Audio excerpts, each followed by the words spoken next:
Hello, everybody, and welcome to the Daily Gazette. How are you today? Hope everybody's having a great day. Let me push a button here. Okay, that's fixed. Hope everybody's having a great day. Hello, Cheyenne. Welcome, welcome. I didn't know you'd be up this early. Hope you're having a good day.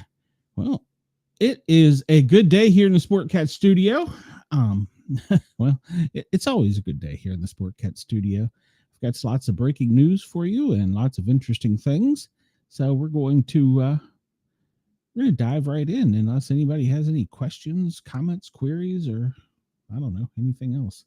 Um, Tomorrow is Wednesday, and I want to encourage everybody to go do a Wednesday waffle. And if you don't know what that is, Google it. But basically, it's a short video where you send it out to all your friends and you tell them what's going on in the past week, how you are, what's been going on, just update everybody on everything. Hello, Chris. Welcome to the show. And it allows you to you don't have to text, you don't have to talk to people. You can just shoot a quick video out. So I'm encouraging everyone to do a Wednesday waffle. Check on your loved ones, send it to your friends and family, but send it here to the show, sportcat@protonmail.com, and I'll put it on the air. Or if you don't want to do a video, you can do a little audio message. Go over to speakpipe.com/sportcat and send me your Wednesday waffle. Let me know how you are, what's going on, and I will play it on the air live Thursday. And I will play Thursday my Wednesday waffle. I'm going to put it on TikTok, YouTube. I don't know. I may figure out how to do Instagram. Who knows? Reels. I'm learning technology every day. So if not, I've got a grandson to teach me, and I've got a great tech support in my son. So, all right. Well, let's get into some news because, we have some crazy things going. Are we tariffing? Are we not tariffing? Are we going to go to war? Or are we not going to go to war? So many questions, but things are heating up. And so let's just dive right in here. The Trump administration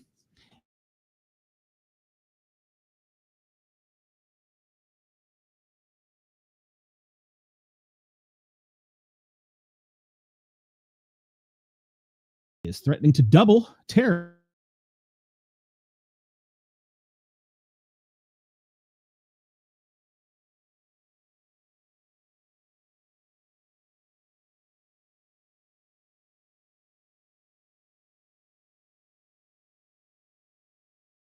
on Canadian steel. He posted on Truth Social that the tariffs would go from 25 to 50 starting on Wednesday. Yes, a move that comes in response to the province of Ontario, our northern neighbors, placing a 25% tariff on electricity coming into the U.S. He is declaring a national emergency for the three states Ontario has targeted for the tariffs so that the tariffs can go into effect. He also called on Canada to drop its duties on American dairy products and threatened to substantially increase tariffs on cars imported into the U.S. if Canada did not drop other egregious, I don't know, bad things, long-time tariffs. Hey, so welcome. And Trump has doubled down on this rhetoric to Canada, and that, the only thing that makes sense, he says, is for our northern neighbor, Canada, to become our cherished 51st state, Trump wrote. This would make all the tariffs and everything else totally disappear, totally go away. CNBC has reported that Trump had not yet signed formal paperwork to officially increase the tariffs, citing a senior administration official who added it was in the works and remained a threat rather than an action until that paperwork's prepared and signed. Ontario Doug Ford had on Monday announced a 25% surcharge on electricity tapped by some 1.5 million residents of Michigan, Minnesota, and New York. It's actually a little larger than New York. We'll show you a map here in a minute. In response to Trump's recent bellicose language towards Canada. And, the stock market isn't reacting well to this. It's tumbling yet again. The S&P and 500 are down. I don't know much about stocks. I can just tell you I'm hearing everybody say panic. Canada has quickly emerged as target of Trump's ire amid second presidential term, putting America's closest ally on rockier footing. Earlier this month, Trump insulted, then pulled back tariffs on a variety of Canadian goods as he goaded its leaders and blamed them for lack of action on the fentanyl trafficking. Relative little other drug is seized at the northern border compared to the U.S.-Mexican border. In another Truth Social post late on Monday, Trump called Canada a longtime tariff abuser. And Chris says, a lot of people are saying this picture of me is the best presidential photo of all time. Many people think so. You're talking about the one that CNBC used there. It's shocking, or NBC News. It's shocking as much hell as he gives them. So I personally prefer the one here in the Fulton County Jail. That's my favorite. I should have that one framed because I know right where he was. So let's see. They put the 25% surcharge on electricity by 1.5 million residents in Michigan, Minnesota, and New York, the New England region, in response to his language towards Canada. The stocks are crashing. The market is going up and down. And then there's been some, yes, we're tariffing. No, we're not tariffing. Yep, we're tariffing. No, we're not tariffing. Oh, Lord have mercy. So, but apparently Canada has been tariffing us a lot. So a spokesperson for the Michigan Public Service Commission told the AP Monday the impact on the state's residents was likely to be small. Minnesota's governor, Tim Walz, Kamala Harris's running mate, said likewise expected minimal impact for the state. All right, so Trump, in response to that, well, Canada's got a new guy, and apparently he's a big mouth too. Time to shut down the power. Canadians react to Trump doubling steel and aluminum tariffs on Canada. And hello there, Wendell. On Tuesday morning, Trump announced the higher tariffs will come into effect 12 March, saying Canada will be one of the highest tariffing nations anywhere in the world. Even China apparently is adding tariffs onto Canada because of the amount of tariffs they are charging exports to other country. Canada must immediately drop their anti-American farmer tariff of 250% to 390%, which is their tariff on various U.S. dairy products, which has long been considered outrageous. I will shortly be declaring a national emergency on electricity within the threatened area. This will allow the U.S. to quickly do what has to be done to alleviate the abusive threat from Canada, he wrote on a Truth Social post. Trump continued, saying, the only thing that makes sense is for Canada to become our cherished 51st state. It's a big, beautiful, bold, I don't know, there's some other superlatives there for Canada. They got ice and snow and lots of mountains and stuff that would make our wonderful 51st state. I'm not too sure why he continues to attack his closest friends and allies, but we need the American people to speak up. This is what the Canadians are saying. They need us to speak up. You had to leave, so you broke camp so that you could get all the latest Sportcat Daily Gazette and report it back to your Bigfoot group. Wendell, that is dedication. I applaud you, sir. I applaud you. If I had an applause button nearby, I would probably hit it, but I don't. Wait a minute, maybe I do. Hold on. Maybe I do. There we go. That's just for you, Wendell. So, and Cheyenne responds in the comments, well, we do need to do more stuff. Agreed. Americans need to stop relying on other people, just as though Europeans need to stop relying on Americans. So anyhow, the tariffs come after Ford implemented a 25-cent surcharge on energy exports, which came into effect yesterday. Ford rolled out the fee as a retaliatory measure in response to Trump's 25% tariffs on Canadian imports, which go into effect next month. Online, Canadians are reacting to Trump's doubling tariffs. Okay, I was against the trade war, but now I think I'm back on team trade war, wrote one ex-user. Time to shut down the power to the Yanks. Are we the Yanks? I always thought the Yanks were Northern, so wouldn't. Okay. Sounds like Trump just tweeted and wanting to F around with Canada and is directly threatening Canada in broad escalation and forcefully now saying it will be the 51st state. Now is the time to act and fight back. Tariff the hell out of him, including non-tariff measures, another one said. while others are not in favor of the retaliatory measures. Okay, Doug, calm down. How about us work together with the U.S.? One ex-user said. Your response, this is going to do more harm than good, said another. Well, there's all kinds of escalations there. These are the areas expected to be hit in the United States. And as you can see, it's Michigan, New York, Vermont, and Minnesota. And of course, they say it will be minor, but that is yet to be determined. We shall see.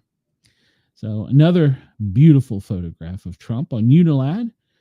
He is declaring a national emergency. Trump is getting the paperwork together. I pulled this up just before coming to air to have a national emergency as trade war between Canada and the U.S. escalates. President Donald Trump has declared a national emergency as Canada slapped its U.S. citizens with a major tax increase. The trade war between the U.S. and Canada is simmering over the 47th POTUS and has retaliated to the Premier of Ontario, Doug Ford, taking aim at the pockets of everyday Americans through a hefty hike in its electricity bills. The 78-year-old Republican announced that he was doubling his plan on tariffs to the Canadian steel and aluminum exports from the U.S. to 25 to 50% starting tomorrow, 12 March, and substantially increasing tax on Canadian manufacturers' car coming into the United States next month. In response, there's the premier of Doug Ford, the new guy, the HMIF. In response, Canada's own reprisals for the terrorists of the Trump administration, the president took to Truth Social, said he would declare a national emergency shortly. I'll be declaring a national emergency on electricity within the threatened area. This will allow the U.S. to quickly do what it has to be done to alleviate this abusive threat from Canada, he wrote. The threatened areas are New York, Minnesota, Michigan. And they leave out Vermont, but it's plainly on the map, which Ford vowed to stop the flow of electricity to hundreds of thousands of Americans that rely on Ontario power grid. If Trump continues to escalate the trade war, the Premier of Ontario, Doug Ford, has threatened to cut the flow of electricity to the American households if he continues this trade war. At a press conference on Monday, the 10th, Ford said, we will apply maximum pressure to maximize our leverages. That's why today we're moving forward with a 25% surcharge on electricity. This means for 1.5 million Americans, homes, and businesses that Ontario powers in Minnesota, Michigan, and New York, Vermont, this surcharge will cost families and businesses in these states up to $400,000 each and every single day. On the average, that will add up to about $100 per month, which is going to be on the average hardworking American's bill. He said it all began with the president signing an executive order in which Trump claimed Canada, Mexico, and China pose an extraordinary threat due to the number of illegals and aliens smuggled into the states, and even constituted as a national emergency. Following the order, the two U.S. neighbors were originally hit with 25% tariffs on all imports into the U.S., although they did not come into effect until 4 March. While China's initial 10% tariff was doubled, the Republican administration, due to China's retaliation with its own high tariffs.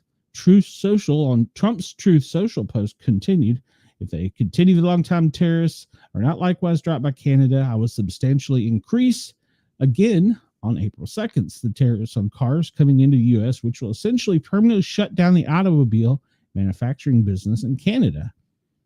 He went on to claim that Canadian cars can easily be made in the USA and that Canada pays very little for national security, relying on the U.S. for military protection.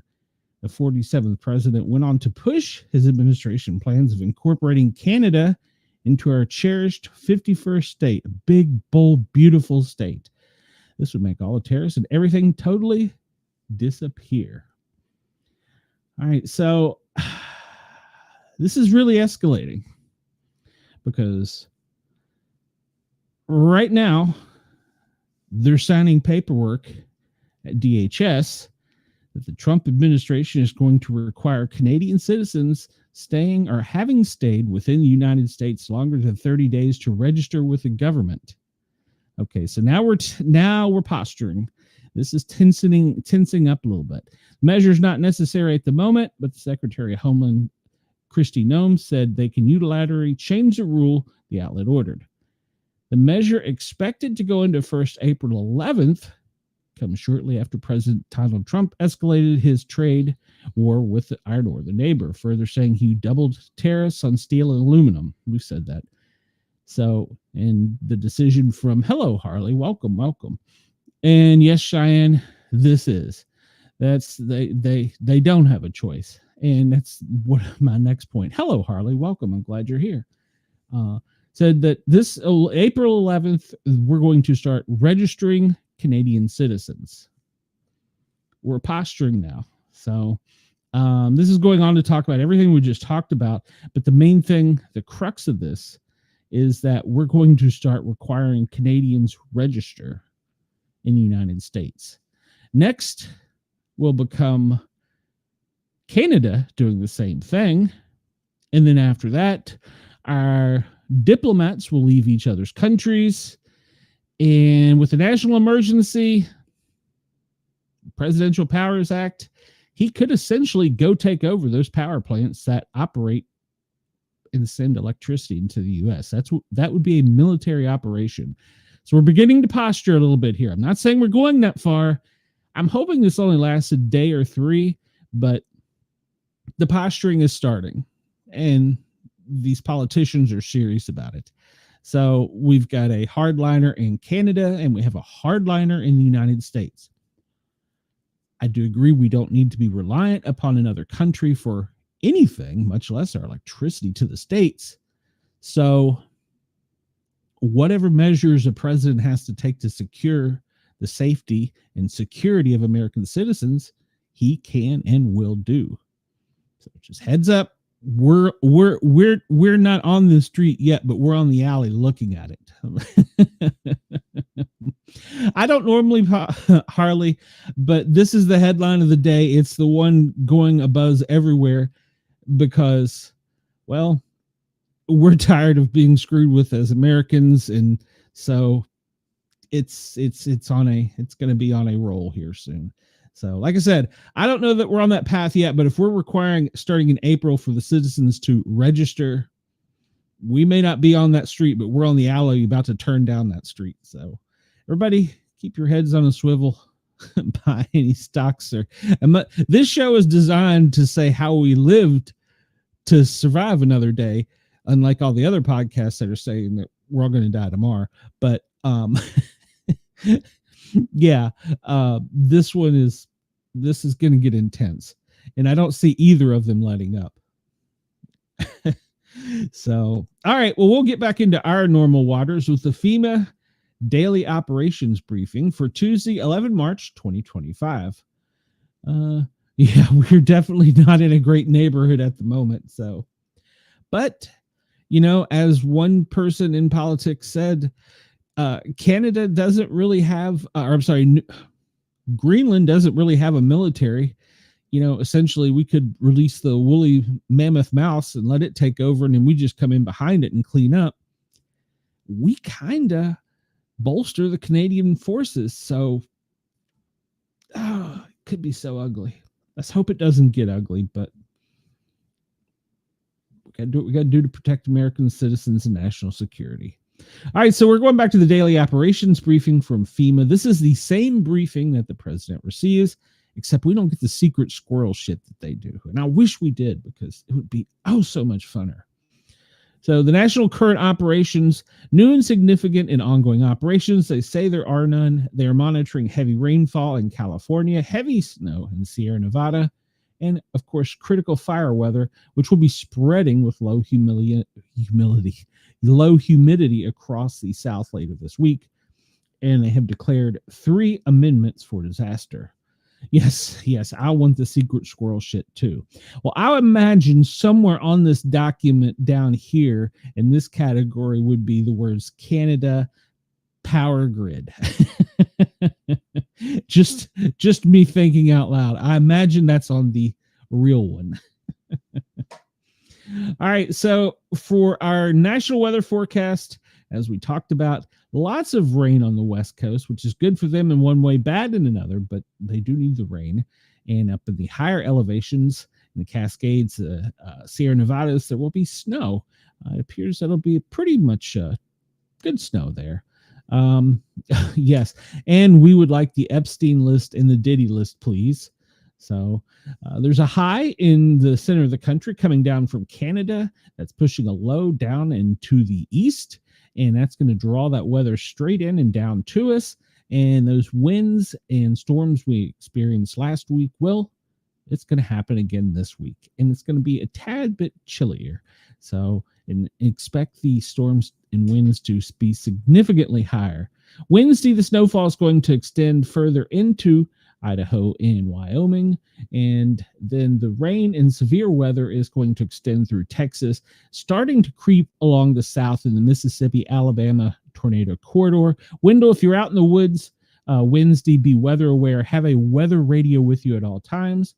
And then Thursday, the snow is going to continue to creep across the country, pretty much be from Texas all the way up to Nebraska, almost into Montana, while that low is pushing down, and it's going to pull that nice, warm Gulf moisture up and over the south on Thursday, and that's going to be triggering the severe weather in Alabama, Georgia, Florida, maybe into the Carolinas, and potentially as far as up into Tennessee. So be weather aware this week. By the end of the week, there could be some severe weather in the country. Right now, the weather is being basically heavy rain and snow out on the west, with the higher elevations getting the most significant amount and the rain continuing to flood.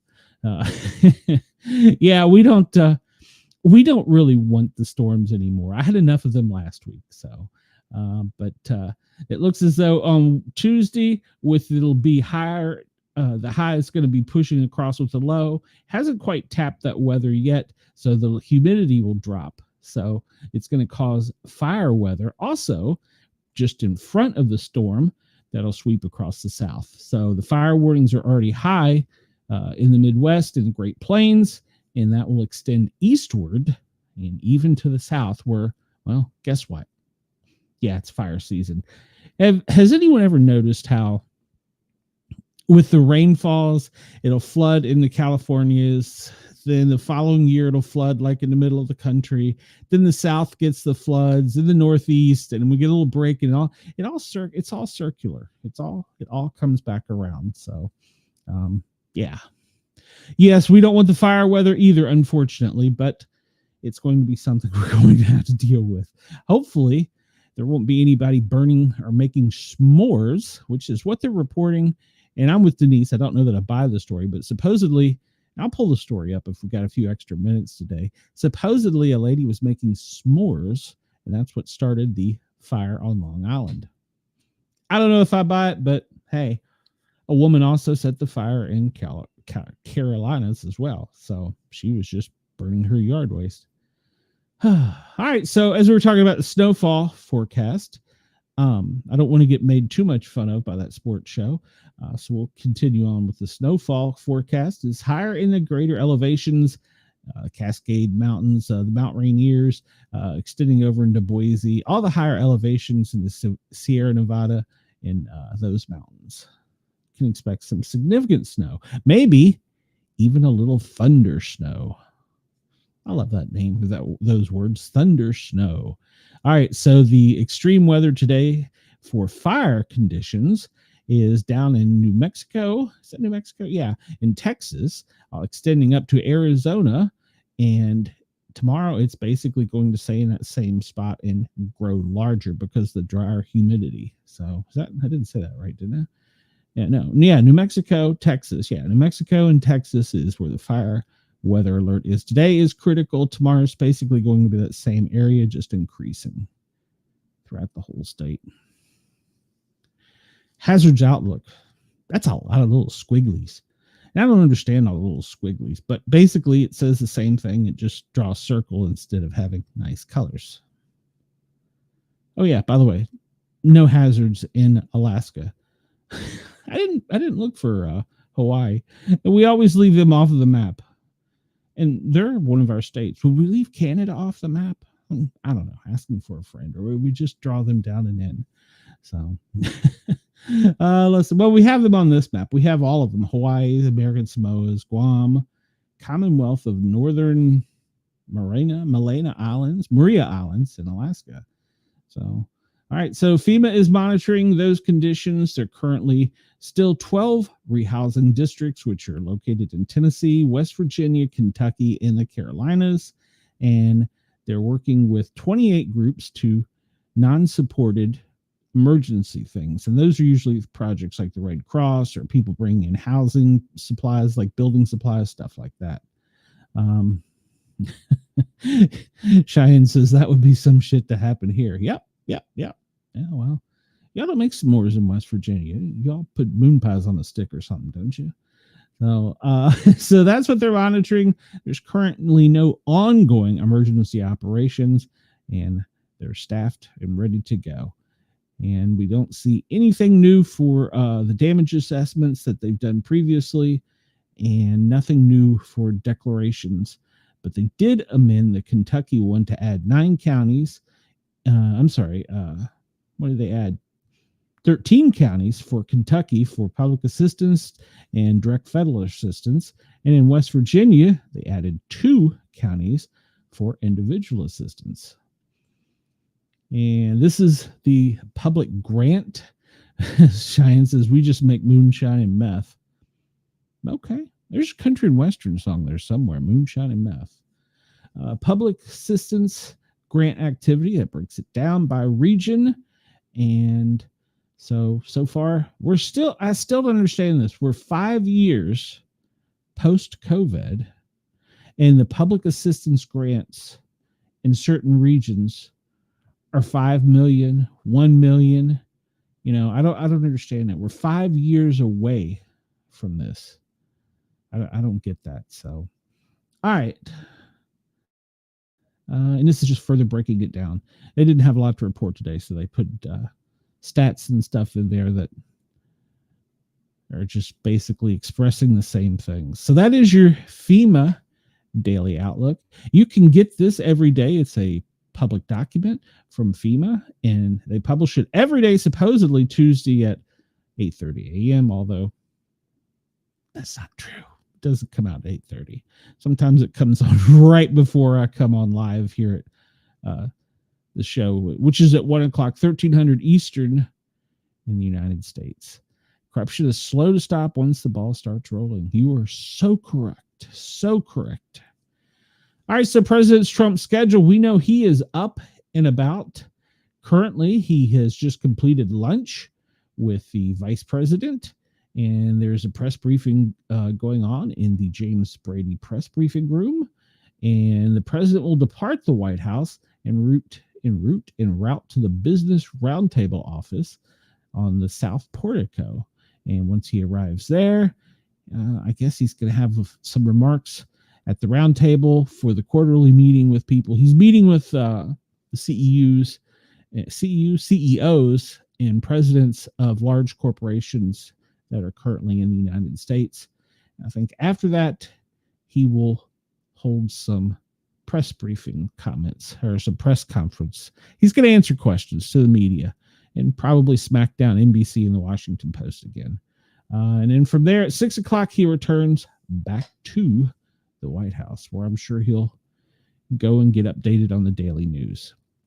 Now, do not have an update on the oil tanker from yesterday.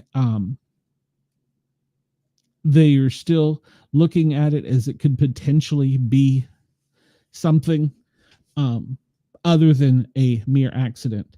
It's being investigated according to the SecDef. So, all right. We're going to do this a little bit different today so we don't waste a lot of everybody's time. Let's just drag this down. And in Sandwich, Massachusetts, at 10 Carlton Drive, they have a 2-alarm fire for extensive brush, and they're requesting rehab to the scene. That means you're going to be there for a little while. So that's up here, I believe. Nope, that's not it. That's New Hampshire, dummy. Good Lord. Mass. No, that's Maine. We got to go down here. So where's the brush fire? That's South Boston. All right, well, we'll just do it this way. Middleburgers, Mass. They have fire in a two-story dwelling in Peabody, Massachusetts on Aborn Street. They have updated it to a second alarm for a two-story wood frame fire. And that was from earlier when calls come in a three-story residential over commercial, extending to three and a half stories. So, and there's the earlier Peabody. And Coventry, Rhode Island, a garage fire extended to the dwellings, and they've requested mutual aid to the scene to come with tankers to bring more water. In Covington, Rhode Island, on Town Farm Road, they had a garage fire that extended into the dwelling. Didn't I just say that? I did just say that. Good Lord. Let's see. Green Island, New York, they had a motor vehicle with entrapment at Tidmouth Avenue in New York, Route 787. Confirmed PIN. The jaws are going to work, and they put the helicopter in the air. In Greenwich, Connecticut, today, they had a train incident where a person was struck by a train. Unfortunately, the person did not survive. Charlotte, North Carolina, they had a smoke showing from a two-story house and requested more help. Farmington, New Hampshire, Chestnut Hill Road, command is transmitted a second alarm for a fire in a single-wide mobile home. Okay, that's unusual. Must be persons trapped or they just need more water. Let's see. Farmington, New Hampshire, we just talked about. Columbia, Connecticut. They're on scene of a 1.5-story wood frame dwelling, and it's got heavy smoking fires showing. Worcester, Mass. They have a second alarm working for a three-story wood frame dwelling. In Cheltenshire Township, Pennsylvania, they have a working fire in an unknown type structure at the intersection of Valley Road and Oak Lane Road. And they had the patient extracted and flown out. That's good news. Covington, Kentucky, they transmitted a second alarm for additional firefighters to come help on a two-story apartment building that was fully involved. Mechanicsburg, Pennsylvania had a two-alarm fire in a split-level private dwelling. Here in Georgia, I doubt it's on here. Is it on here? Let's see. Did it make the news?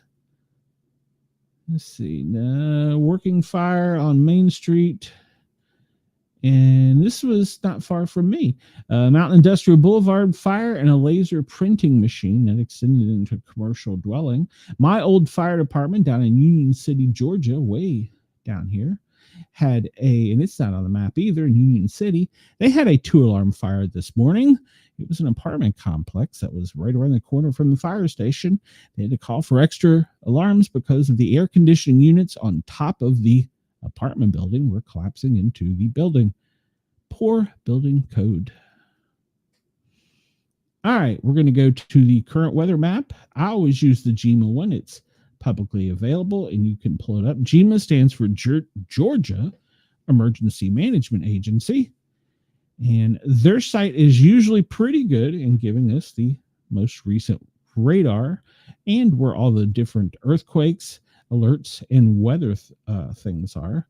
So we see right now there's no rain in Georgia. It's all off the coast, but it's coming in on the west coast. So, and the only new earthquake I can report to you, Wendell, since I know you like to know about the earth shaking, I believe was in Peru.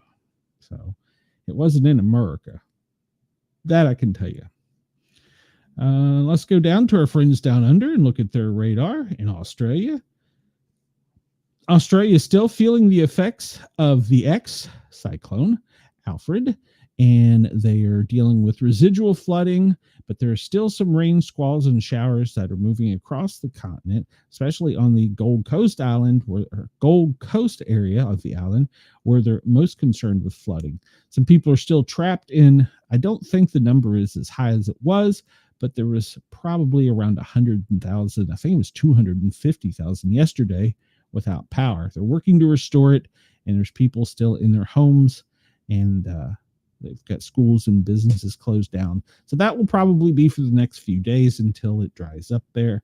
Other than the squalls and stuff like that, I don't see anything significant coming at Australia, nor have I heard of anything other than the normal rains. So Australia, Keep your head up. You're almost done. And that reminds me, I would like to thank my friends and family and foes at Radio X. Radio X, we are there for 2 hours. We follow Ross from Yerg's Radio. We're also on yergsradio.com and Rainbow Radio, and we'd like to thank them as well for all they do for our show. Our fan favorite, which this is Chris's and probably Cheyenne's favorite thing that I do daily, the Earth Wind Map. And we can just sit back after thinking of all the things that are going to happen and look at this, just kind of chill and relax a little bit. So we see here that as we discussed in the National Weather Forecast, the one front has moved off of the East Coast. The rain is pushing along the Pacific up the East Coast, up the West Coast, and going to be calling us in that rain. And that trough is coming down from the Antarctic regions, passing right over a little high off the coast of Alaska and feeding directly into the British Columbia, Seattle rain. It rains every day in Seattle. Yes, this is very relaxing, very relaxing. I'm going to figure out a way. I could probably do it on Amazon, the Fire Stick, and just put this on the big screen in the bedroom at night. So, well, it's not a big screen. I mean, it's a bigger TV than I had in my bedroom when I was a kid, but otherwise, mostly across the country, it's not that windy. However, look for that to change within the next 48 hours as that front starts to come ashore more aggressively and the Canadians push that cold front down on us with no electricity. Look for the winds to pick up across the Midwest tomorrow. Further south, and by the weekend, heavy rain in thunderstorms in the southeast with tornadic activity. Yes, her appreciation for this map has made our friendship stronger. Yes, Cheyenne is definitely thumbs up on this map. Anyone on Radio X, Yerg's Radio, Pine Island FM radio, if you're seeing this and you don't understand what we're talking about, you need to come over to find us on the YouTube channel, the Para Are Normal Guys. 3 words, guys with a Z. You need to subscribe, like, follow, and share. And you can join us daily from 1300 to 1500 and watch this beautiful blue globe of AI wind. It's great. It's relaxing. The only thing that would make this better is like some fish bubble like sounds or water sounds behind it, or maybe a wind sound. I don't know. I had a bad experience in the wind with camping once. I don't know that I'd like that. So we'll look down under and see how their winds are. One thing I am learning is I have to talk slower. It doesn't look as though conditions in Canada are very windy at the moment. It looks like it's just the normal wind flowing. For them, their wind usually flows from the east to the west. So it looks as though it's the normal flow of wind. And we can just twirl around and admire the wind in different continents, different parts of the world. There it is on the east coast of Russia, down in Asia. It's a little front, probably going to be another dust storm bringing us some dirty rain here soon out over Russia and the Middle Eastern states. And then when you get up into Europe, not a whole lot of activity up there. We'll go up here and check on our other northerly neighbor that we're going to invade in Greenland. And it looks like they're having a little icy day, a little windy day. That trough's coming right down below the island south of it and just whipping right over the island. So, yeah, I'm telling you, the woolly mammoth mouse, we could take it. Not a problem. So I need to put up a poll. Do you think by the end of Trump's term, we will have a 51st state? I mean, he did add a new military to us during his first term. During his second term, would that be his gold standard, a new state? I don't know. All right, let's see if I can update this. This is the U.S. wind map. It is updated at 11:33, so it's not too fresh, but it's showing pretty much that the highest winds currently are in the 40s, and that's pretty much in the Denver area going northward. Maybe some down around you, Chris, Chicago coming down off the Great Lakes, and Harley coming back up towards you over in the eastern Ohio Valley region. So those are the windiest areas of the country. And Texas always has wind. Every day we see wind there in Texas. Okay. This is our fire map. This is provided by NASA.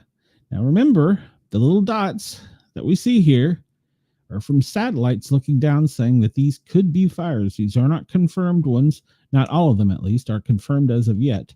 This looks to me to be a lot of, what's the word, scatter on the image because of the pattern. If you look how it's got two bands, I find that unusual. So it's either from the imaging or the lasers that were sweeping the country, starting the fires. I don't know. Take your choice. But you see in one swath, they extend from the Great Lakes down above Minneapolis, all the way down off the coast of San Antonio. And on the other one, it comes over here off of the, what is that? The Buffalo up around Toronto and sweeps down all the way into Florida.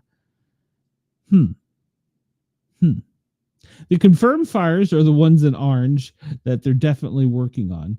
And you can see there, like this one I just popped on is 172,000 acres, and it is 0% contained.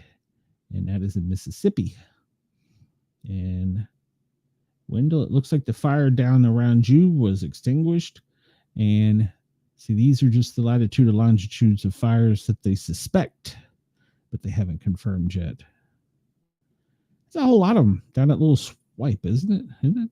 That's an interesting pattern. I'm not a conspiracy theorist, but I'm almost tempted to screen snap this and send this to Brenda. If you don't know who Brenda is, she's one of our fan favorites on the show, and she's been on the show many times. If you want to know about a conspiracy, just ask Brenda. She'll tell you about it. But I got to say, that is an interesting pattern that I have not seen. We've been doing this show now for 2 weeks and looking at this map, and we've not seen this. So it's either something on the image or they got the lasers up. But why aren't they pointing the lasers up here? Not that I would encourage that activity.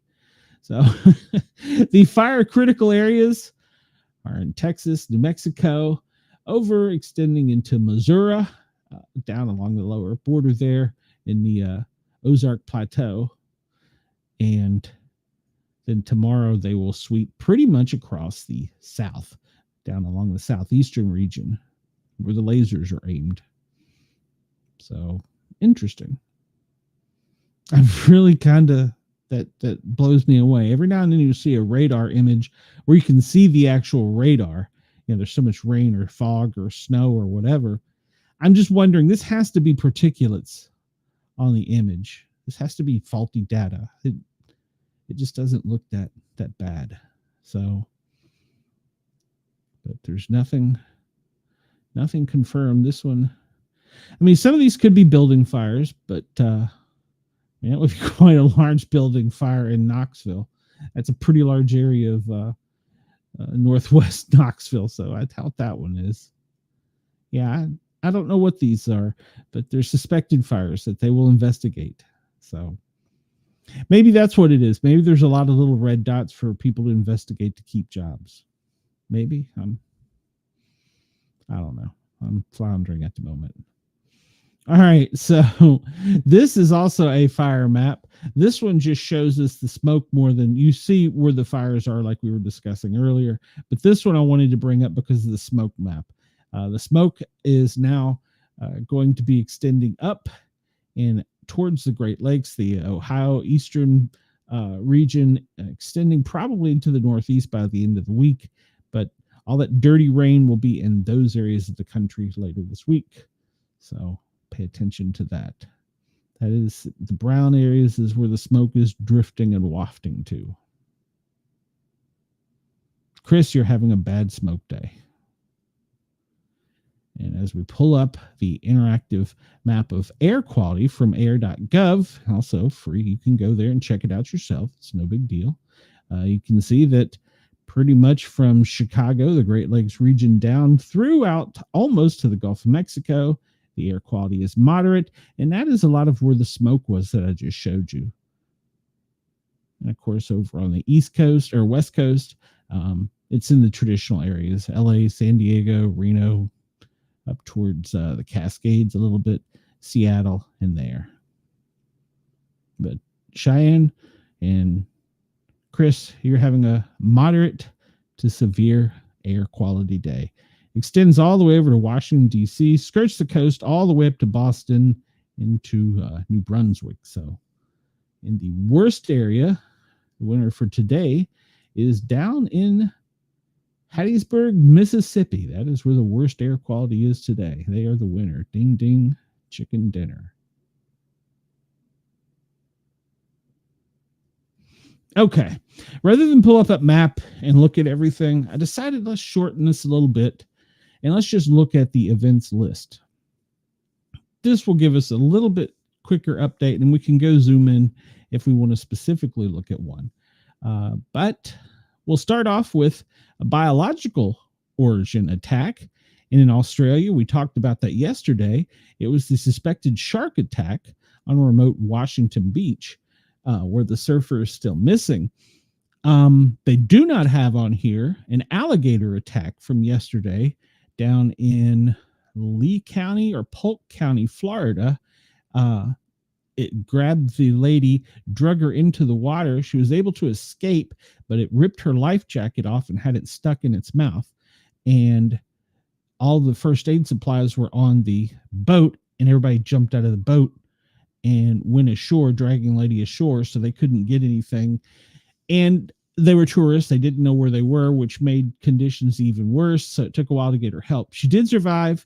I don't know the extent of her injuries because they didn't release any pertinent information, but that was on there. All right. So we have a human epidemic in Nigeria, an outbreak of meningitis, and that was recent. Pakistan had the first Nigerian death of what? Karachi? I don't know what that means. Okay, we'll just skip that one. Poor life jacket saved lives. Well, if it ripped her off of her and got it stuck in its teeth like gum, it probably did save her life. Social incident. There should be okay, no, that's under other things. Social incidents yesterday. We'll talk about this when we get into a little more news stuff. But Elon Musk, that X was hit by a cyber attack. And we've also learned that Rumble was the site of a major cyber attack yesterday.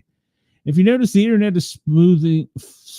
I better shut up. It's much better than it had been. If you remember yesterday, I was ready to pick the screen up and throw it out the window. And local security conflicts. This one has been resolved. They've taken out the snipers, have taken out the bad guys, but militants had captured 450 people on a train in Pakistan. They'd set off IEDs and derailed the train, and they captured them and sent a letter with their demands. And their demands were met with hot lead, as they always should be. Most recent events, we talked about one shooting dead in a Hollywood, Florida apartment complex yesterday. And that's the only new thing for there. And they don't talk about the demonstrations. If you get a chance, how do I want to say this politically correctly? If you want to go see a protest in France against the United States, the French citizens joined together, male and female. They didn't separate each other, and they painted each other and put tattoos on each other with body art and protested and chanted and danced in the street topless. Go check that one out. You'll thank me later. Let's see. The only known thing in terrorism is in Somalia. 6 were killed in a militant attack on a hotel in Somalia. That is one country that we have a what do you call it, warning when you go to, if you go to travel outside the United States, contact the State Department, or you can even go online and do it, but it's better to contact them and get the information on the area you're going to, including if you need any type of injections to go to that country. So Chris says, I protest, or Cheyenne says, I protest like that daily. Well, Cheyenne, I still have not received those pictures you promised, so I'll wait on them. And we go to just so we covered the war. Israel, Palestine, they're still fighting, and Ukraine and Russia, well, they're still doing their thing. I think we're just going to join down below that with U.S., Canada. Let's see. Surrounding explosions. Nigeria, police have confirmed 1 dead in a Kano inferno. Don't know what that means. We'd have to search that one out. I have a link where I can get site sources. Oh, I can push a button. All right, well, this will tell us. The Kano State Police Command on Monday confirmed that 1 person is dead following a fire outbreak recorded in Garandus quarters of the state. The spokesperson of the command, SP Abdullah Harana, confirmed in the development, said the incident, which occurred as a result of a gas cylinder explosion, has left 21 injured victims at the SP Hana. SP Hana said that the victims had serious burns and were rushed to the Gamanji Hospital, the Daha Orthopedic Hospital, and Marata Mohammed Specialist Hospital in Kano, where they are currently receiving treatment. According to him, at approximately 02:30 local time, a tragic fire incident occurred at a residence of Malam Yaski Rabu in Grand Duts quarters, Kano. The fire caused by the gas cylinder explosion in the kitchen area resulted in the death of one Ibrahim Sani, a 14-year-old male, and seriously affecting 21 other victims. The police team, led by Area Commander Dala Area Command ACP Nuha Mohammed Daji, promptly responded to the incident. Victims with serious burn injuries were rushed to Gamanji Hospital, and Lite saw the others. While they are currently receiving treatments, the fire was successfully extinguished through the combined efforts of firefighters and policemen. The area is now calm.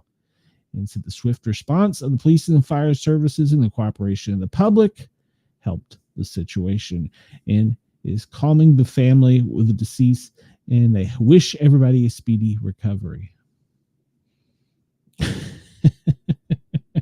Cheyenne, remind me to tell you I have experience in that part of the world. So let's see. Talking about fires, Brazil, a fire at a homeless shelter killed 4, and India, 3 children among 5 burned to death after a fire outbreak at a cracker shop in Jaharland. All right. Outdoor, New York State governors declared emergency for the Long Island fires, where they were the s'mores. And Wendell, I'm sorry, it was Brazil that had the earthquake, a 5.0 and a 5.6. Peru had a 5.0. In Banda C, they had a 4.0. China had a 4.0. And the Caribbean Sea had a 5.0. The Azores Mountains in Europe, they had a 5.0. The Caribbean Sea had an additional one. There's a lot of shaking going on today at 5.4. And another one earlier at 5.0. And the Azores in Europe were struck with one early today at a 5.3. So there's a lot of rocking and rolling going on. The list continues. The North Atlantic Ocean, 5.0. This is all today. Russian Federation, 4.0. China, 4.0. Philippines, 4.0. Iran had several at 4.0. Mexico had one at 4.0. Bolivia had a 4.1. Chile had a 4.0. Kazakhstan, which is in Asia, technically it's in the Middle East, had a 4.0. Indonesia landslide killed 7 at an illegal gold mine in Malacca. All right, well, in the United States, Kilauea volcano is active again, and it has spurred concerns by the authorities. Well, we'll just pull the article up of a larger event. Activity summary, episode 13, the ongoing Halma eruption began at 2:36 Hawaiian Standard Time on 10 March. Fountains reached height of 400 to 500 feet. By a 3:30 a.m. episode was preceded by a small sporadic sputter of fountains 15 to 30 feet high. You can see there on the mountain. That is one thing I would like to see. Geologically, the volcano erupts and it flows down the mountain, obviously, and it makes it to the sea and makes some of the most beautiful rocks and crystals you've ever seen. All right, nothing else in flooding. I mean, Argentina, Mozambique, Colombia, Madagascar, Ecuador, of course, Australia and Peru have all had flooding problems over the past few days. Australia is still suffering from high storm surges from ex-cyclone Alfred. So there are 5 different updates there. So check your local news. Let's see. India, 1 killed, 5 critical as a multi-story factory building collapsed. And, North Korea, they were firing several ballistic missiles. And we are in a, how do we call that? A military training exercise off of the coast of North Korea in combined efforts with South Korea, not provoking them at all, in training incidents. Let's see, 5 injured in a plane crash in Pennsylvania. The day before that, there was 1 killed in a plane crash in Pennsylvania. This is not showing the 3 killed from the EMS helicopter that fell out of the sky in the Midwest. Public road incidents, 15 injured when a school bus on Gordon State Parkway in Jersey, and a bus crash in Mexico. Bad day to be on a bus. Left 18 dead and 20 injured. Germany, 12 people were injured in a collision between a school bus and a tram in Munich. Yeah, I saw the pictures from that. That was ugly.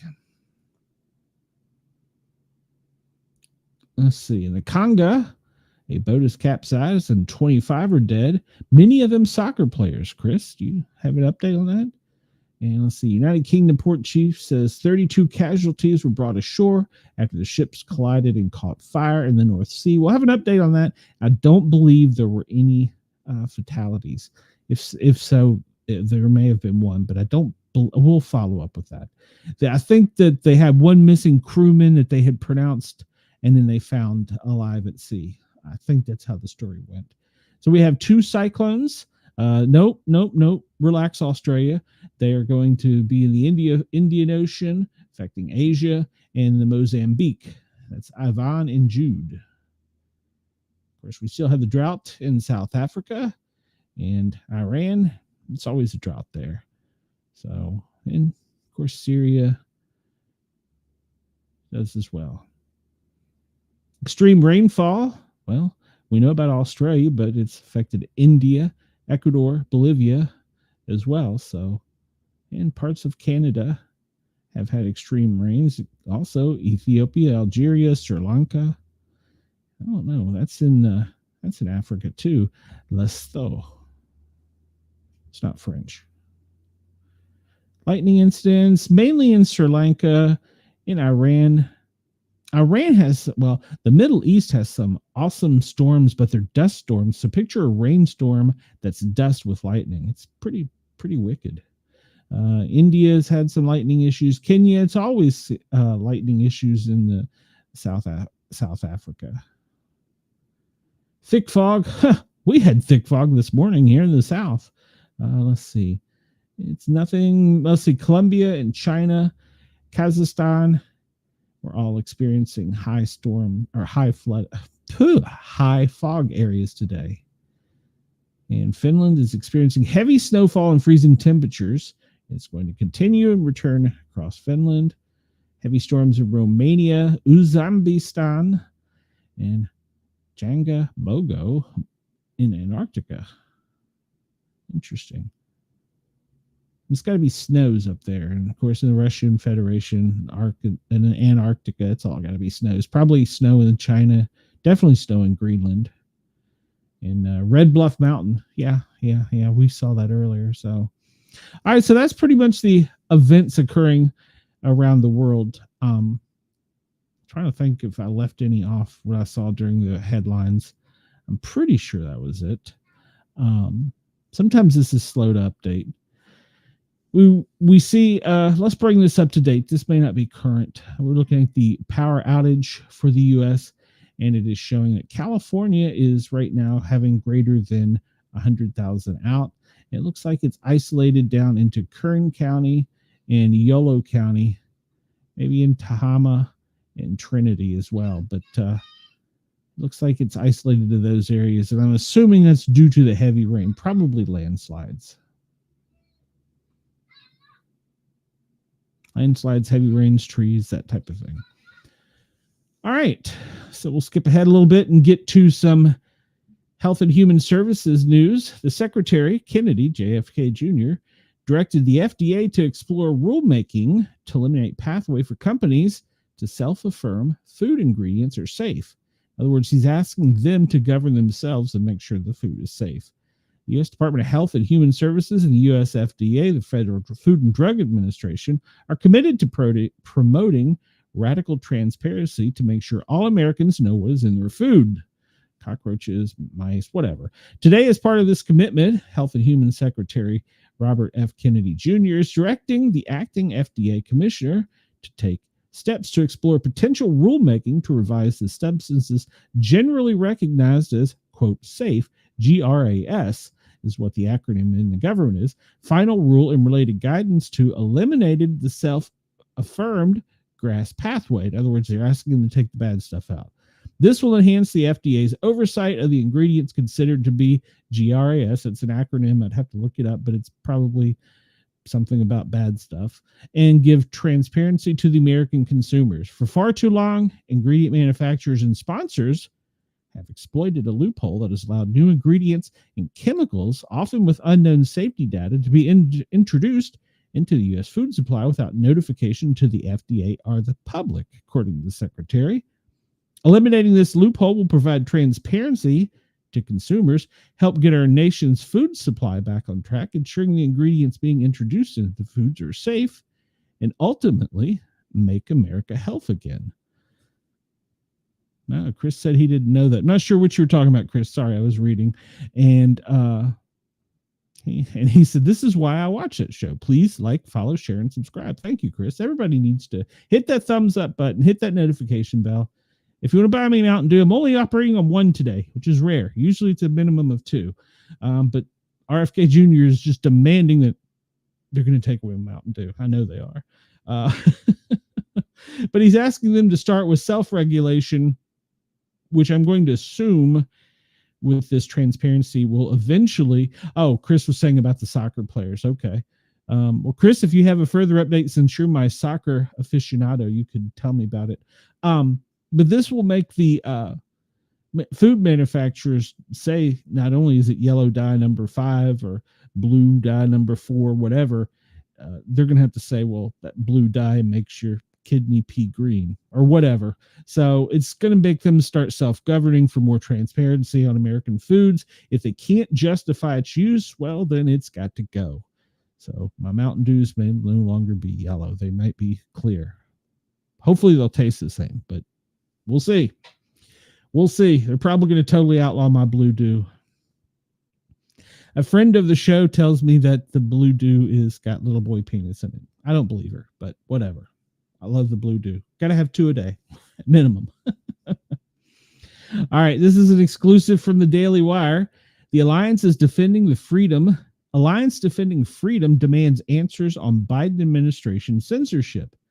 The Alliance Defending Freedom is demanding answers from the federal government about the Biden's administration's weaponization of government against conservatives as part of its push to combat alleged, that's the key word there, domestic extremism. On Monday, the ADF filed the Freedom of Information Act, a FOIA, with the Treasury Department, the FBI, the Department of Homeland Security about their work to combat so-called extremism under President Joe Biden's. The ADF believes that the information gleaned from the request will shed greater light on how the Biden administration ordered banks to spy on the financial records of conservative Americans. We've sent these requests based on the belief that the big banks and big tech are just as threatening to freedom as Big Brother. Couldn't agree more. Alliance Defending Freedom legal counsel Mercer Martin told the Daily Wire, "We have been going through the mounting evidence that the government through these organizations was enlisting big business and banks and its censorship schemes. The FOIA request focuses largely on two aspects of the government actions under Biden. They want to know more about the Treasury Department's financial crimes enforcement network, flagged conservative coded transactions for potential investigation. Secondly, the ADF wants to know the nature of the government's work with private organizations to identify domestic extremism and other so-called misinformation." Overall, Martin said that this was to identify how the Biden administration worked to outsource censorship to private organizations and businesses.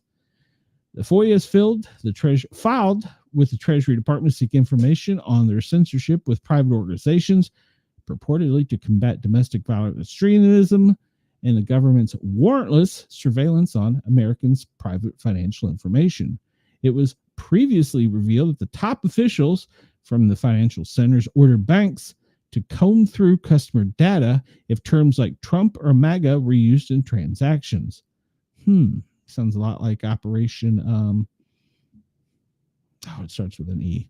It's where they scan every government, everything that goes out, and they look for keywords. They look for Trump and MAGA. They were to provide information to customers that purchased religious text or subscriptions to extremist media outlets. Religious text, aren't we? Don't we have freedom of religion? ADS requests would require the Treasury Department to provide documents and communications with keywords like Christian, Catholic, radical tradition, Southern Poverty Law Center, Capitol riot in January 6th, probably J6 as well. The FOIA has also asked for communication between the Treasury Department and the Institute for Strategic Dialogue, an organization that labeled the ADF a hate group in a report that was linked to the Financial Center. ADS FOIAs of the FBI seek information on any documents related to the Southern Poverty Law Center. God, that'll be a lot of paperwork. The far-left organization the Bureau cited in a memo warning about the radical traditional Catholic ideology. The reason we're interested in I thought that we had freedom of religion. The reason we're interested in the work with the Southern Poverty Law Center and the Institute for Strategic Dialogue is that the government was using these organizations, so-called hate groups or targeted groups. They were using tools listed to encourage banks and financial organizations to target their customers based on those lists. The FOIA also requested information on the FBI's work with the Domestic Security Alliance Council to collect Americans' personal financial information from private financial institutions and encourage private financial institutions to monitor Americans' financial activity. I want to know what I'm shopping for on Amazon and Temu. The Domestic Security Alliance is a public-private partnership that purportedly exists to promote the timely and effective exchange of security and intelligence information between the Fed and the private sector. In the third FOIA, Freedom of Information Act request to the FBI, ADF requests that the Bureau provide any communications with the keywords like disinformation, election integrity, election interference, hate speech, lab leak, and big tech companies like Google, Instagram, Facebook, among others. On similar lines, the request the DHS asked for its work to combat alleged extremism with private organizations and the flagging of Americans' banking transactions. So the goal of the request was to hold accountability to the government to determine whether individuals' constitutional rights had been violated. If we find that the Biden administration was violating individuals' constitutional rights, we are interested in taking actions to vindicate those rights as well, he said. Remember just the other day, the mainstream media has not yet reported it, that only one document, this is according to the Fed, only one document was signed in person by the hand of Joe Biden. Everything else was auto-pen. Think about that. And by the way, anyone can request a FOIA, Freedom of Information Act. If you want to have some good times and fun, ask the FBI, CIA for a FOIA on you, anything that has your name and personal data on it. That's a good time. That will get you on a list too, but it's good information. All right, so now we're going to talk about the U.S. flag shipped contracted by the U.S. military was hit in the North Sea. They have not ruled out foul play. This was as of going to air after the U.S. flagged MV Stena Immaculate was struck by a Portuguese flag container ship on Monday. It was at anchor off the coast of the UK. The company that manages the ship, Crowley, said in a statement that the accident happened at 5 a.m. Eastern Standard Time, while the Stena Immaculate was anchored in the North Sea. The Stena Immaculate sustained a ruptured cargo tank containing Jet A1 fuel due to the Allison, the company said. A fire occurred as a result of the Allison, and the fuel was reported to be released. The crew abandoned ship after multiple explosions were reported. Currently, everyone aboard the ship has been accounted for. He immediately initiated its emergency vessel response plan and is actively working with public agencies to contain the fire. Remember, I said that's lighter than water, so it's going to be on top of the water. If there is a good thing about it, it's on top of the water. It will be burning. And they're going to use foam to put it out. Just my opinion. I know this is a huge environmental disaster, but the best thing might be to let it burn off. So fire kills everything. Crowley said our first priority is the safety of the people and the environment. We will provide more updates as they become available. So that's going to be burning probably for several days, and it's going to be a huge mess. It will be an environmental mess because obviously you're going to have it leaking small amounts that can't burn. Well, they could burn, but once you'll eventually have to get the fire extinguished. So there will be some problems with it, but it's going to be an environmental mess. All right, so now we're finding out that Zelensky sent Trump a letter apologizing for the Oval Office blow-off, according to the Special Envoy Witkoff. The United States Special Envoy Steve Witkoff said Monday that Ukrainian President Volodymyr Zelensky sent a letter to President Donald Trump apologizing for his behavior in the Oval Office. Zelensky sent the letter to the president, and he apologized for the whole incident of what occurred in the Oval Office. I think that it's an important step, he added. There's been a lot of discussion between our teams and the Ukrainians and the Europeans who are hell-bent on war, which are relevant to the discussion as well.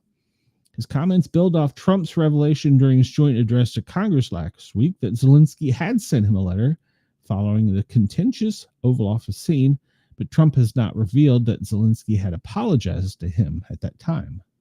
So the United States envoy is in the Middle East meeting to try and negotiate peace currently, and European leaders are strongly opposing it. So European leaders are trying to get more nukes, trying to get more soldiers, and trying to get boots on the ground before we can get peace.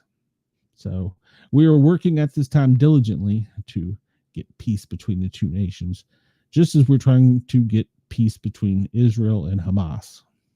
I doubt that'll ever happen. X has been rocked by the major cyber outage, a cyber attack. And billionaire entrepreneur Elon Musk responded on social media that outage tracking website Down Detector tracked outages beginning just before 5 a.m. Eastern and lasting until past noon. At 5 a.m. Eastern, the total number outage reports were more than 20,000. Another spike occurred around 9 a.m. and reached nearly 40,000. A third prolonged spike in outage took place just over an hour later. We remember yesterday, we were trying to get data and it kept just spinning. So it peaked at 30,000 reports. And those are just the people that reported it to Down Detector and sustaining that number for nearly 2 hours. First protests against Doge, then Tesla stores were attacked. Now X is down. I wouldn't rule out the possibility that this downtime is the result of an attack, that the ex-Doge designer commented. Musk responded saying that he agreed and planned to investigate. There was still a massive cyber attack ongoing. We get attacked every day, but this was done with a lot of resources. Either a large coordinated group and or a country is involved. tracing he posted. According to the variety of reports and outages were not localized to the U.S., and it appears that users as far away as Europe had reported issues using the site. The initial report spiked around 5 a.m. at just over 10,000 in the UK. The issue extends to both mobile apps and the web browser version on the site, with just over half of all users reporting that the app was down and 1/3 reporting that the web browser was not working, which is what we were using yesterday. And so, yeah, they're investigating it, but they think it was a state-sponsored attack. All right. For those of you people that like TikTok, I don't understand it, but for those of you people that do, Trump says the U.S. is in talks with 4 groups over the sale of TikTok.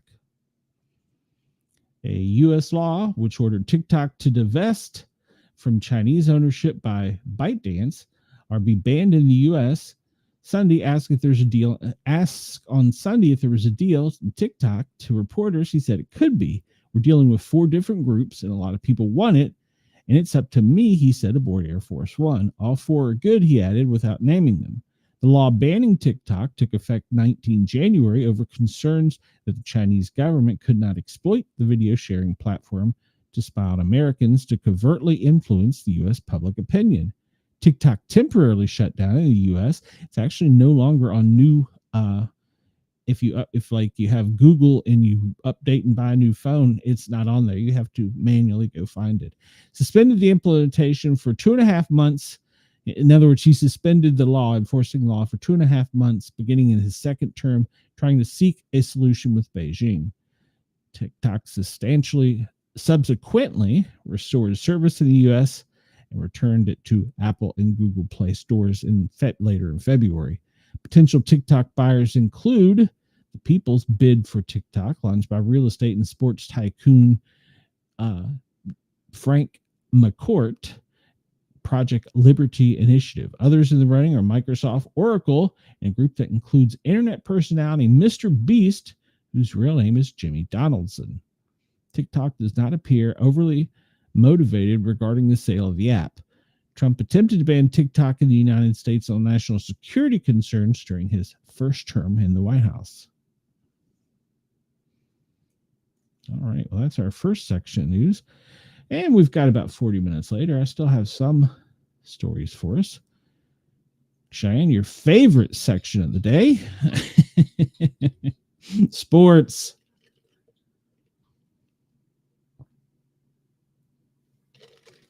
Yesterday, in men's college basketball, the winners were... yesterday. Had to click a button there. St. Mary's over Pepperdine. Robert Morris over Oakland. Wolford over Furman. And the NBA, have to remember, hit yesterday. The Hawks, the Raptors, the Hornets, the Celtics, the Mets, the Nuggets, the Bulls, the Grizzlies, the Rockets, the Mavericks, the Warriors, and the Knicks were all winners. And women's college basketball yesterday. I don't think, was there a lot yesterday? I don't remember. No. UConn, Arkansas State, Rice, Portland, and Green Bay were the winners yesterday in women's college basketball. And let's go over here to soccer for Chris. Yesterday, Newcastle beat West Ham. And that was the only thing in soccer. I thought I saw that that was in women's cricket. There's a championship being played today, I believe. Women's cricket. All right, continuing with NFL news. Quarterback Daniel Jones is finalizing a 1-year deal with the Colts, according to sources. Free agent and quarterback Daniel Jones, remember he quit the Giants last year, is getting a 1-year deal for $14 million with the Indianapolis Colts, according to Adam Schefter from ESPN. Jones had a chance to return to the Minnesota Vikings, but now becomes a challenger to the first-round draft pick Anthony Richardson for the Colts starting QB job in 2025. J.J. McCarthy is the only potential starting back under contract with the Vikings after Sam Darnold bailed and went to Seattle, and Nick Mullins went to Jacksonville, and they both got their contracts on Monday. And they said that Brett Ripken is under contract, but is not a candidate to start. Wonder why that is. Spent the final 2 months of the regular season with the Vikings practice squad after an unusual end to his time with the Giants. He basically just quit. He said, I'm done. And he left the Giants. And then he went to the practice squad and got another contract with the practice squad with the Vikings. It was the oddest thing, but he controlled his own destiny. He said he's quitting, and he took his money and left. And now he's getting another year to get, what was it, 14 million? Is that what it was? I mean, good on him. Take the money, I guess. But so yeah, he's going to compete for the starting position with the Indianapolis Colts. The Rams have finally reached an agreement with free agent quarterback Jimmy Garoppolo. It's only a $4 million deal with Jimmy Garoppolo to serve again as a backup to starter Matt Stafford. Garoppolo was generating interest from other teams, according to Adam Schefter, and opted to return to LA. Stafford agreed to a restructured deal so that he could return. All right, well, good for him. Even though he's only getting $4 million, and the other guy who is maybe good got to get 14 for 1 year. Hey, it's $10 million. You can do a lot with that. We didn't mention it, but Catherine Lay had spun out twice. Yeah, $14 million. You're exactly right. $14 million, Chris, to carry a clipboard. If you ever get a chance, read the book on that the whistleblower wrote. He used a fake pen name and wrote a story wrote a book about inside the NFL. Oh, gives you some great insight. I wish they would do a second version of it since we're now in the post-concussion era. It would make for some great reading. So we're talking about NASCAR and the NASCAR Cup. A female racer came back, and she has spent 25 years working her way through professional motorsports before getting a shot at driving the NASCAR Cup Series. And her first go-round was a little bumpy. Rubbins Racing. She's the first woman to drive in 7 years. She spun out twice and didn't finish the race in her debut. Basically, it was baptism by fire. I think there's a lot of positives to take away from it. Obviously, there were mistakes made, but I learned so much. Hopefully, I'll get to come back. Well, she's raced everything from dirt bikes to Indy cars during her climb through the ranks, and she's going to try and find out if she gets to compete this weekend.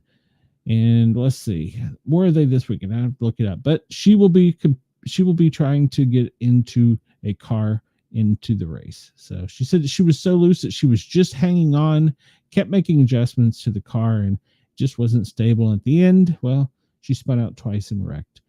And that she wished that they had made the changes earlier because it was such a rough start. So hopefully she'll get a ride this Sunday. We'll see.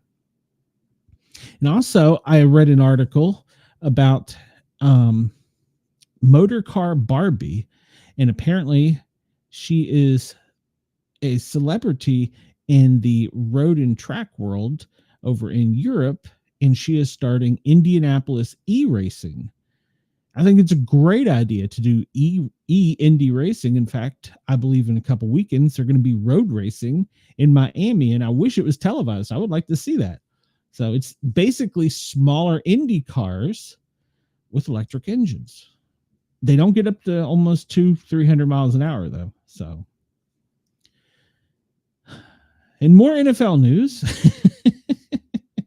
Brittany Mahomes shows off her freezer stuffed to the brim with breast milk, something she is very proud of. Could we have just, never mind. Brittany and husband Patrick Mahomes welcomed their baby daughter, Golden Ray, in February. And on Monday, they shared a boomerang video on Instagram stories that showcased her freezer in the clip. She can be seen opening a cabinet which is stuffed to the brim with breast milk for the baby girl, who she welcomed in February. She's something very proud of. So, yeah, go check it out if you want to see Brittany Mahomes' freezer full of breast milk. Okay, NASCAR is in Las Vegas this weekend, and I think the Indy circuit is in Miami. It's either this weekend or next. So she should get a ride in Las Vegas. Las Vegas is oval, right? It's not a road race. I'm pretty sure it's oval. Let's see. Brittany shares her daughters Golden and Sterling Sky, who is 4, as well as son Patrick Bronze Levon III, which is 2, with her husband Patrick, who's only 29. Earlier this month, they shared a video on her Instagram stories as she snapped a mirror selfie while at the gym. In the clip, she can be seen wearing green leggings and a gray zip-up hoodie, pushing a black stroller that was fully covered, her daughter inside. Her favorite workout partner, she said. All right, so check out, if you want to see this, if you want to see her freezer full of breast milk, hop over to Instagram and check out Brittany Mahomes showing off her breast milk. Breast milk. All right, you Swifties. I had to have a Taylor Swift story, right? Travis Kelce and Taylor Swift stepped out together for the first time since the Super Bowl. That's right, they've been in hiding. What could they have been doing? Stepped out for the first time following the Super Bowl in February after they lost to the Philadelphia Eagles, making most of his offseason in Taylor's free time to post-era tours.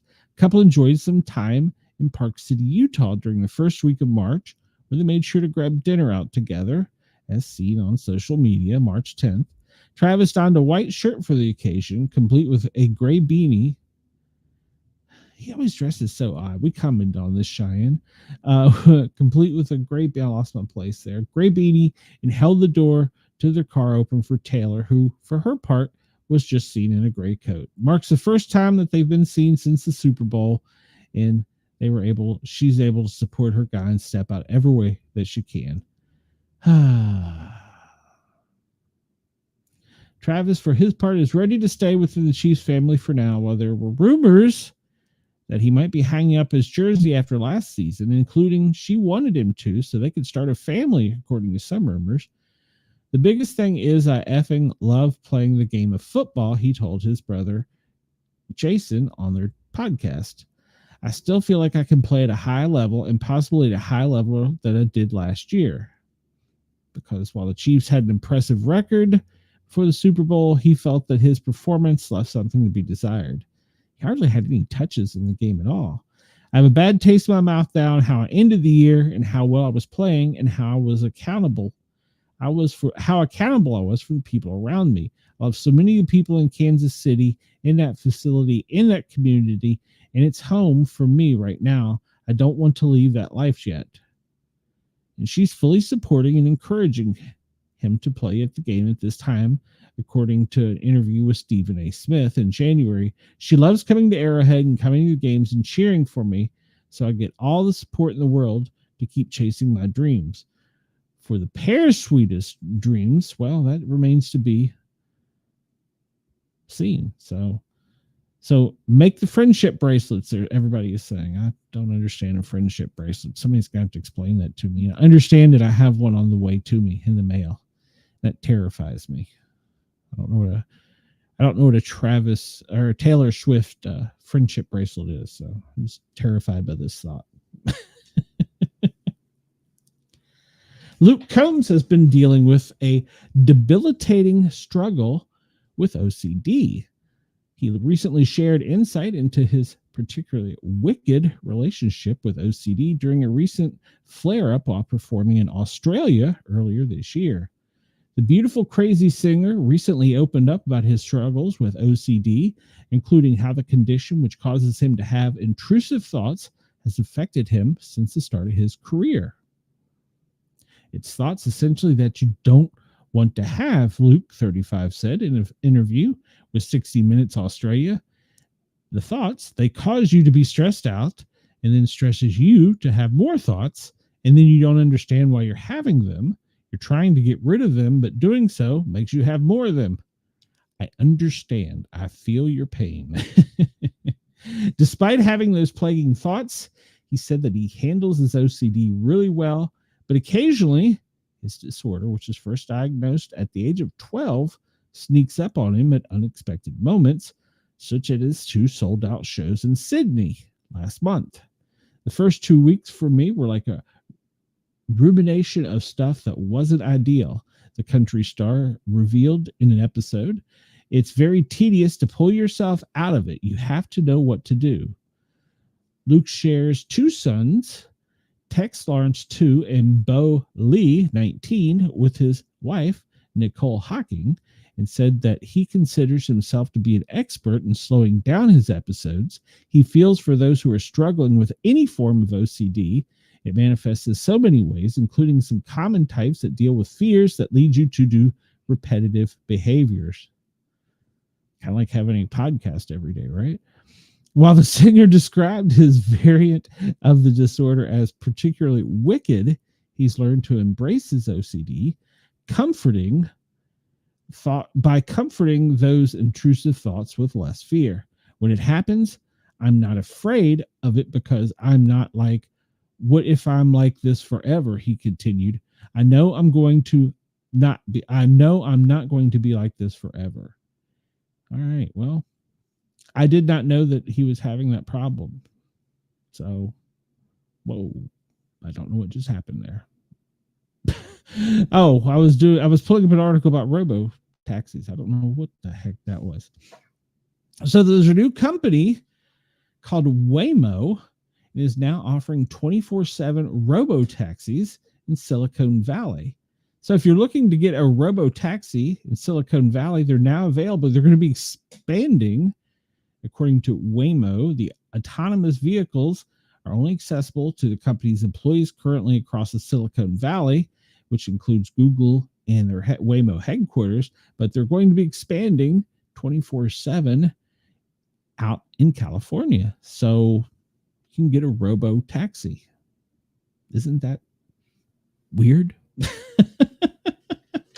I never thought I would hear the words robo and taxi together. But apparently they're autonomous vehicles that will transport you to and fro for a fee. And it's going to be expanding their service all across California, starting in Silicon Valley. So there was another thing I wanted to share with you. And I don't know if I could find the image. It was on Twitter.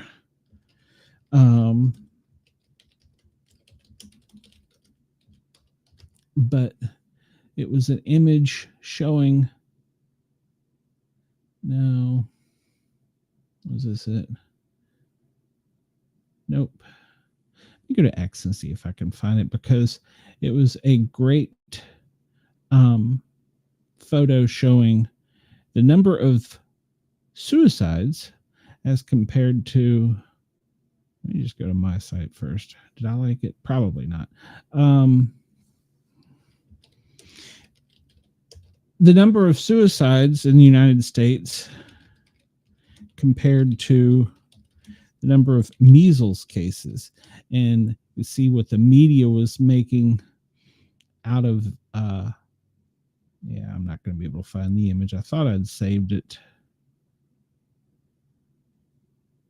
Did I not save this image?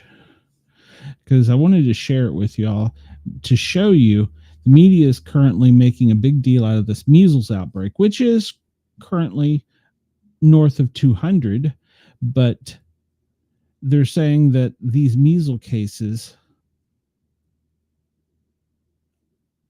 No, I don't know where I saved it to, but they're saying that the measles cases, there's only like 300, but in the past year, there's been well over 1 million deaths by suicide, and reporting on the measles outbreak of 200 is a massive news story, but the amount of Americans killing themselves isn't. Yeah, I think that the media is basically focusing on the wrong thing. So not that we shouldn't be concerned, because measles is a very contagious virus.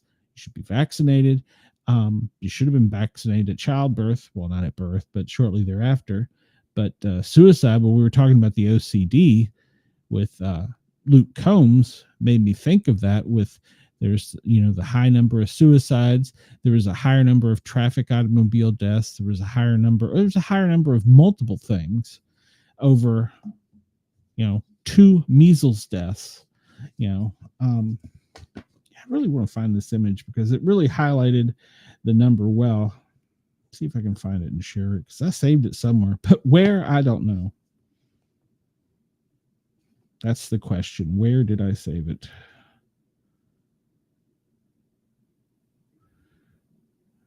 Did I save it there? Yep, I sure did. Kevin Bass. That's where I can find it on X. Hopefully there's no Kevin Bass that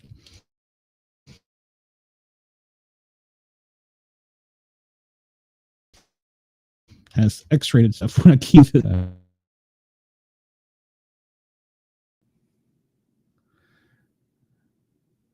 Oh, let's see. Here we go. Him, this guy. It's one of his posts that he posted. Oh, yeah, here we go.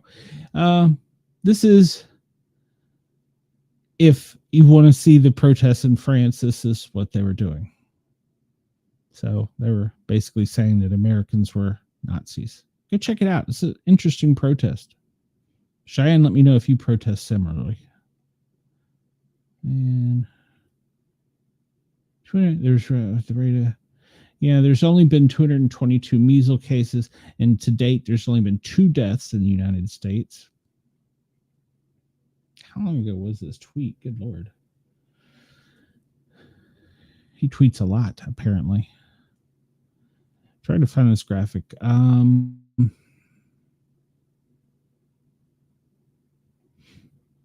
Because this really highlighted, it's 1,100,000 suicides, 1,500,000 overdoses, 17,800,000 from 1999 to 2025, 4 measles deaths in the United States. Do you think the media is focused on the wrong thing?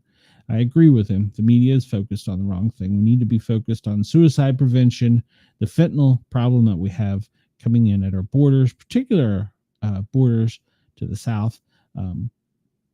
But China is bringing the bad stuff in. We need to make it stop. And we also need to be worried about heart disease, especially in the South. As a paramedic, I can tell you our diets are not the healthiest in the world. And, well, our health system doesn't really help out with that. So heart disease is a growing epidemic in this country. The guy tweets a lot, and I've probably missed it somewhere. But at any rate, Can you search on Twitter for like what one person says? This is Kevin Bass, PhD tweeted this, and it caught my eye. Come on, get back to the top. Good Lord, how many windows did it open? Can you, yeah. I guess you can search for just one. Yeah, can you search for? You can.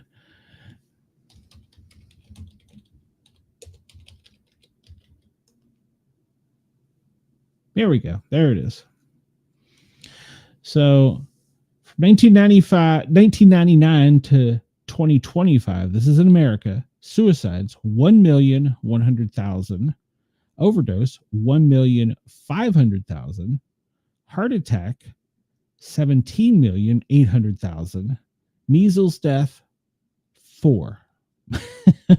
So people are panicking for the wrong reasons. We need to become more hysterical about the other things and not the measles. Like I said, measles are bad, but I don't want people to take away from this conversation that I don't think the measles are bad, but the chances of dying from it are significantly less than other things. And you, of course, should be vaccinated, because I believe in 2013, the United States had basically said that it was non-existent in our country. So it may have been as more recent as 2021. But the 4 deaths, why are they more important? Well, we're highlighting these because of why. Current administration has somebody in there who's anti-vax. So we're highlighting those 4 deaths, but minimizing the other 3 million people roughly that died between 99 and 2025 from overdose, suicide, and heart attack. Actually, it's over 3 million. So we're isolating those people out over 4 deaths so that we can talk about vaccinations. That's the media. Mainstream media is trying to push that narrative. So think about why they're trying to push that narrative. Think about why the mainstream media isn't worried that 1,100,000 people are committing suicide. We have a mental health crisis in the United States. We have it in the world, actually. And then the fentanyl overdosing is totally ridiculous and out of control at 1,500,000. Think about that. Why is the media, mainstream media, highlighting that? Why are they so focused on that rather than something else? So just some food for thought there. I saw that and I wanted to share it and see if there's anything.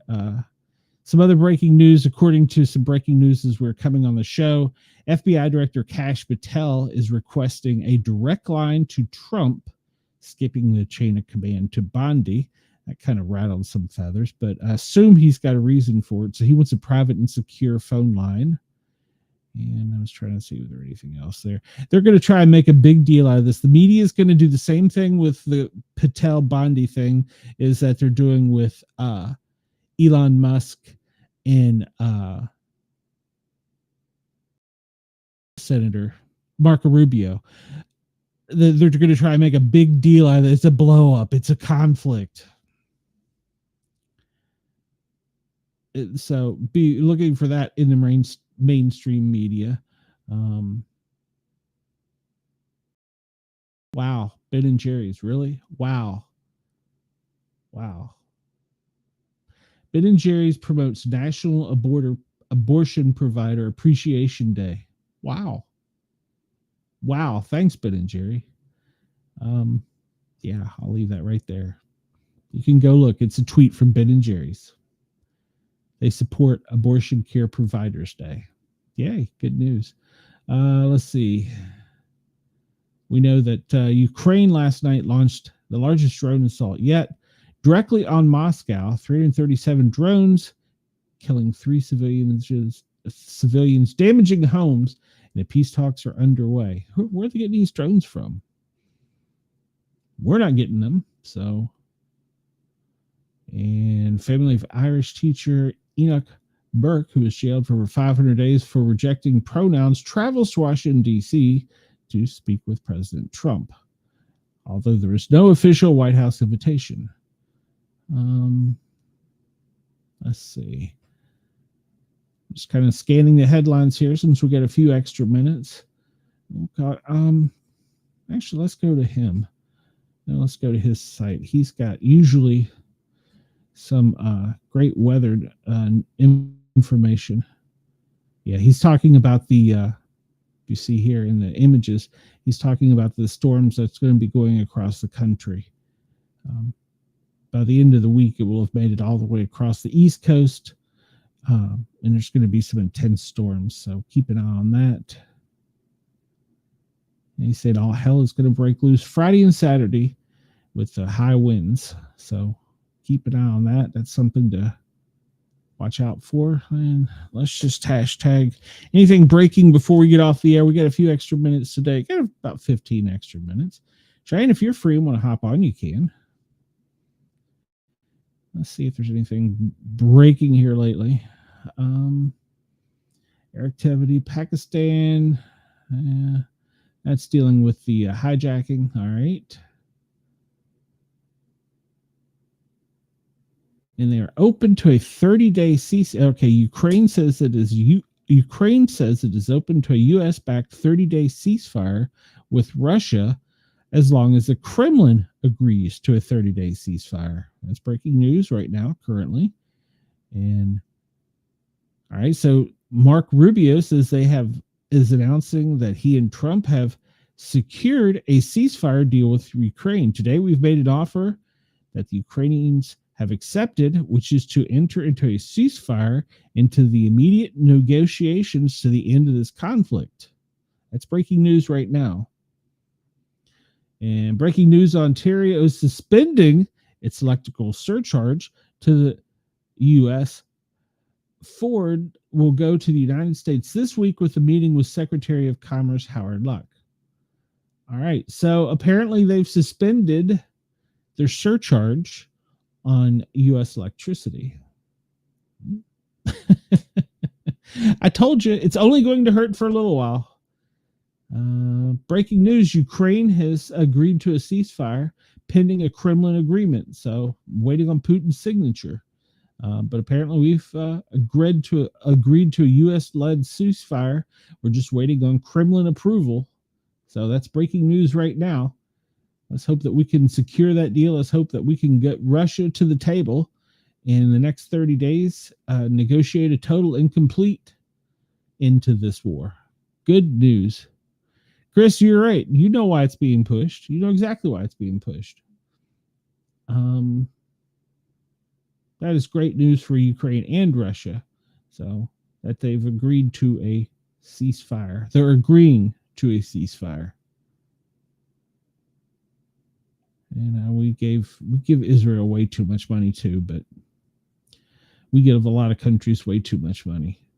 The U.S. has secured the deal, and it's being finalized in Saudi Arabia. They're waiting on the Kremlin to check it off, but apparently it's been agreed to by everybody.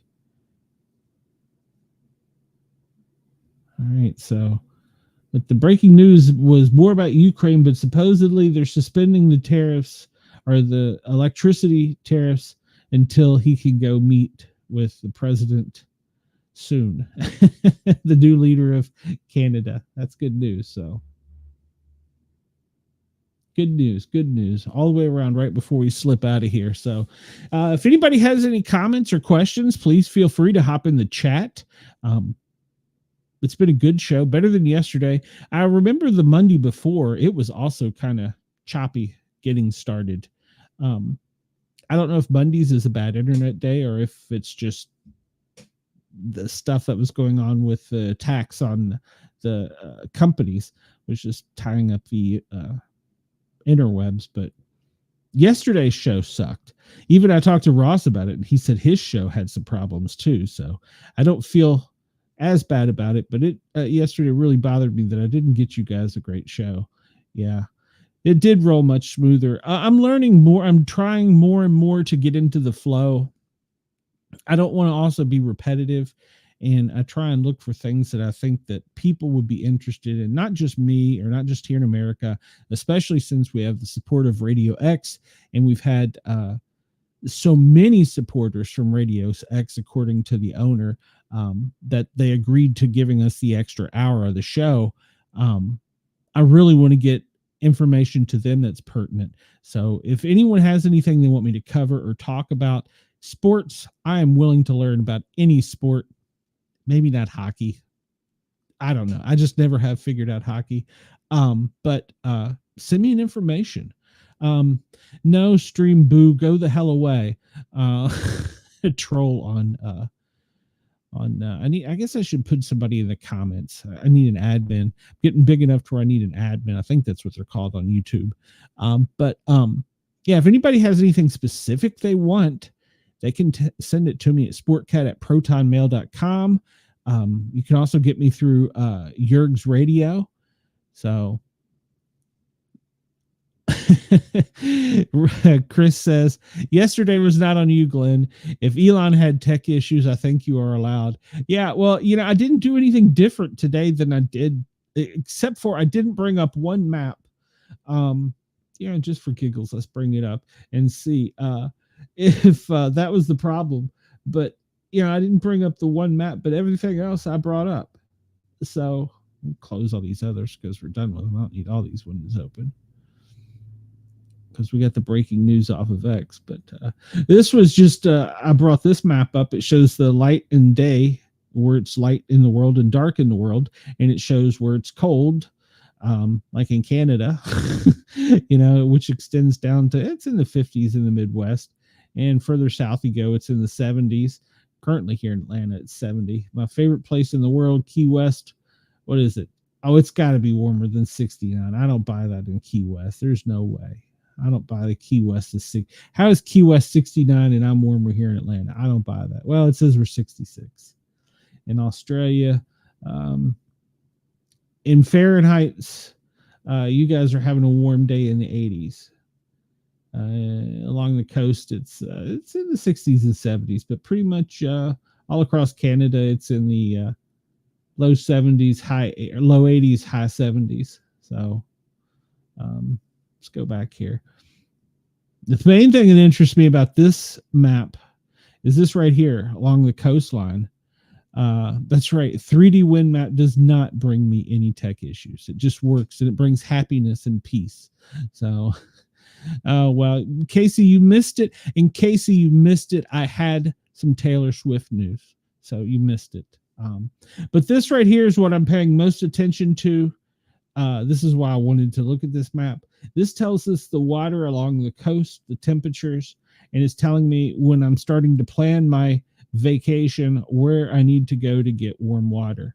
I typically would go to the Gulf down in here, but I'm thinking I may have to go a little bit further south. So maybe we might go check out Pine Island, Florida, or maybe we'll hop over to Miami. I gotta get Mr. Sportcat on board with this. I guess I could grab KG have him fly in from Virginia. Me and him could just go. But yeah, so that's the main reason I was looking at this, to see what the water temperatures were. It was for my own selfish, greedy interests. So, but yeah, this map on Zoom Earth shows you the temperatures anywhere in the world. Right now, if you were to say Greenland was our 51st state, it's right around 0. Yeah. Yeah, it's cold up there. And if we were to take Canada, it's cold up there too. So I'm not interested. Coldest I've ever been in my life was in Red Deer. And where is Red Deer? Is that Manitoba? No, that is not Manitoba. That is Calgary. And the coldest I ever was in my entire life was in Red Deer, Canada. It's currently 32, but it was negative 52. That's right. You missed it, Casey. Taylor Swift news was that Travis had on a white shirt and gray beanie, and they were seen in Utah together, exchanging, what is it called? Public display of affection, PDA. Yeah. Yeah, that was the news. So the first time they've been seen out in public since the Super Bowl. So, well, since we got a few minutes, we'll just wind it up with the good stuff here. We'll go right to the one that makes us all happy and brings us all so much peace and joy. Where is it? It's down here somewhere. There it is. There it is, Casey. So if you missed it, you got that. So there you go. We'll end the show with showing the famous wind map. Yes, and I'm terrified of my friendship bracelet. My only request is for years I've worn a red and black firefighter bracelet showing support. It's it's the thin red line. And do they make these friendship bracelets in red and black, or is this going to be some girly beads or something I got to put on? I'm kind of concerned about this, so I don't know. If you're a loyal fan or listener and you have a friendship bracelet horror story, let me know. I would be more than happy to share it. So,